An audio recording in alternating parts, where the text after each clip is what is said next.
we'll be talking about topical issues within the Southern African region. And today I'm with the SACREEE Renewable Energy expert, Mr. Readlay Makaliki. Mr. Makaliki, how are you? Fine, and how are you, Sharon? I am well. So people have been so keen about what SACREEE is doing in the SADC member states and how far they've been implementing the programs that they say they wanted to do, and also the future plans after the launch.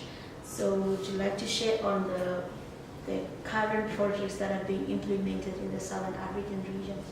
Yes, please. SACREEE, which is a short form of the SADC Center for Renewable Energy and Energy Efficiency, was established in 2015 by the ministers responsible for energy, with a mandate to promote the uptake of renewable energy and energy efficiency using market-based approach. So in terms of the member countries that we cover, with the recent admission of Comoros, initially we had 15 member states, mostly in the SADC southern part of Africa, starting from Angola, Botswana, DRC, all the way up to Zimbabwe. Yes, including Tanzania. Okay. Sometimes Tanzania belongs to Eastern Africa. Yes. So in terms of the projects that we're carrying out, I'll mention, talk about in detail 4 of them, but they are a number. I'll start with the SADC Industrial Energy Efficiency Program. This is a program that was funded by the European Union Technical Assistance Facility, EU TAF. We first started with a scoping study to understand to what extent the industries were implementing energy efficiency in the region. From there, we are looking at taking it further into what we are calling the SADC Industrial Energy Efficiency Program, at which we'll be looking at establishing a facility from which the industries within the SADC region will be able to apply for loan facilities at favorable interest rates so that they are able to undertake these energy efficiency programs. The idea behind the SEED program is for the industries to be competitive, because we want them to be using less energy but be able to do the same or increase, upscale the activities they are doing in terms of the manufacturing and production. So we'll be liaising with international cooperating partners to set up a seed fund that will be managed by one of the development banks within the Southern Africa, where these industries can apply and be able to apply energy efficiency and renewable energy. So this first project that you mentioned, you said you're already implementing, and then that's like a phase 1 of it? Yes, for the phase 1 was the scoping study, where we looked at what was obtaining on the ground. Then the phase 2 will be setting up this funding. So in which period were you having the phase 1? It started in 2015. Okay. Yes. So the phase 1 is already completed? Yeah, the scoping study is done and the report is available. So it's currently now on phase 2? Phase 2. Okay. Not phase 2. All right. Yeah, and then the second project of essence is the energy efficient lighting and appliances. This is also a project that is funded by SIDA, Swedish International Development Agency. Yes. It will be looking at 2 RECs, which is the SADC, Southern African Development Community, as well as the Eastern African community. So we'll be looking at a total of about 21 countries. Oh, okay. So of the 21 countries, how many are from the SADC and how many are from the East Africa? Like I mentioned, from the SADC we have 16 countries now, including Comoros, that was admitted recently in August when the chairmanship of SADC changed from South Africa to Namibia. So 16 countries for SADC. And the remaining is from the Eastern Africa? Yes, the remaining is from Eastern African community. And among the countries that have been selected for specific country visits and studies, Namibia is one of them. Then there's Zambia, there's Ethiopia, as well as Tanzania. Okay. Yes. All these are the countries that have been selected. Yes. So what is happening in this project is that we have 2 phases. Phase 1 is 6 months duration, and it's already on the way in the ground. We expect this to be completed by next year, March. What is being done now is to understudy the market study in terms of existing standards that apply to energy efficiency and lighting. Then we'll look at the test facilities that are available for testing energy efficiency products within the region, as well as lighting for especially the domestic sector. All right. Yes.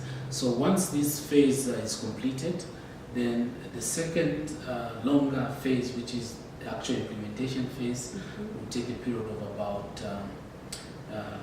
4 to 5 years.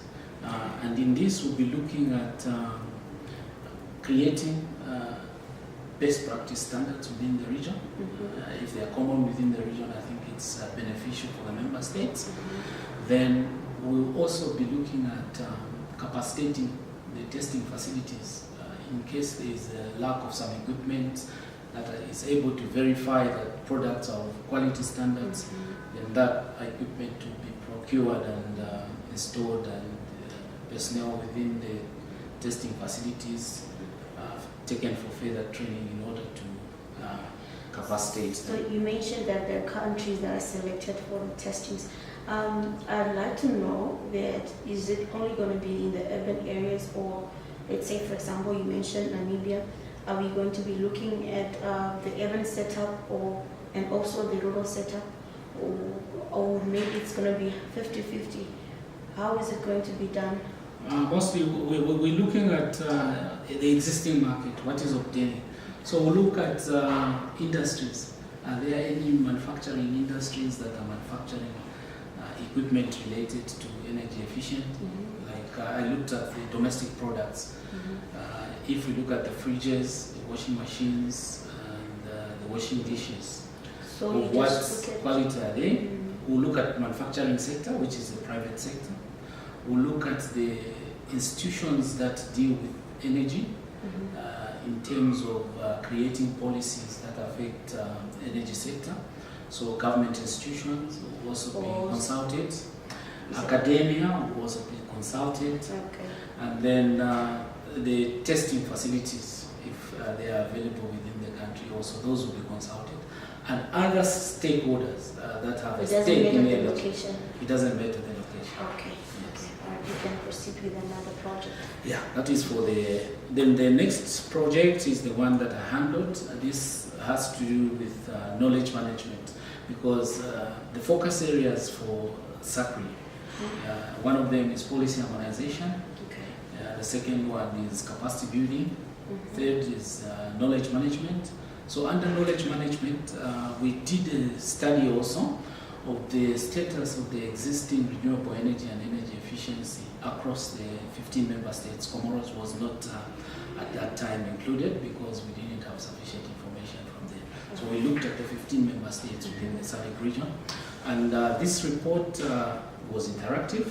We had focal points within the countries who were giving us this information. The report was drafted, it was sent back to the member state for verification of information, and the final verification was done at Victoria Falls in Zimbabwe, where all the member states were invited to come and make comments on the report that had been produced. Essentially, the report was accepted and it's being printed now. We expect that the report will be launched sometime next week by the Deputy Minister of Mines and Energy. Namibia. Yes. Then the next one, which may be of interest even for the youth, as we look at the theme for the time period in which Namibia is chairperson of SADC, it's about youth empowerment. So we're looking at the entrepreneurship support facility. We noticed that within the SADC region, it's very difficult for startups and small and medium enterprises to break through. So we'd like to assist them in terms of upscaling the way they write their documents, in terms of business proposals, so that they are of bankable status, and also link them to financial institutions so that they are able to implement their ideas. So you guys will be linking them and facilitating a platform for them to get funding. Of course. But maybe you'll be the one funding. No, we won't be funding because we don't provide funding. The facility is just for technical assistance in terms of you may need actual technical training in relation to renewable energy technologies. So these technical assistants will also include all the SADC member states, or it's only... It's open to all SADC member states. We had done an initial call for proposal, but it was for a short period of time, only 1 month available and only on limited website. All right. But as we go forward in the coming year, in the first quarter of next year, we'll be doing a second call for proposal in which we'll be inviting the interested SMEs and the youth to submit their business proposals and see how they can be improved. So once we get sufficient numbers, we'll be able to mobilize now resource persons in terms of actual technical experts as well as financial experts to be able to assist the selected SMEs and youths. And once that is done, it won't just end at training. There will be now a mentorship program that will be followed until we ensure that they are able to start up or they scale up their businesses. So how are you making sure that the message gets out there to those people, these young people, about the technical assistance across the SADC member states? We are taking advantage of the forums on which we are attending, especially if there's some workshop or some conference related to renewable energy or energy in general. Then we advertise, because we noticed that in our first call for proposal, there was limited numbers in terms of who applied. We want to advertise before we make a call for the proposal. Wow. Yes, so we'll create a pamphlet which will be circulating around. We'll put on our website, we'll put on SADC website and other related websites where there are institutions within the SADC member states, so that we have a wide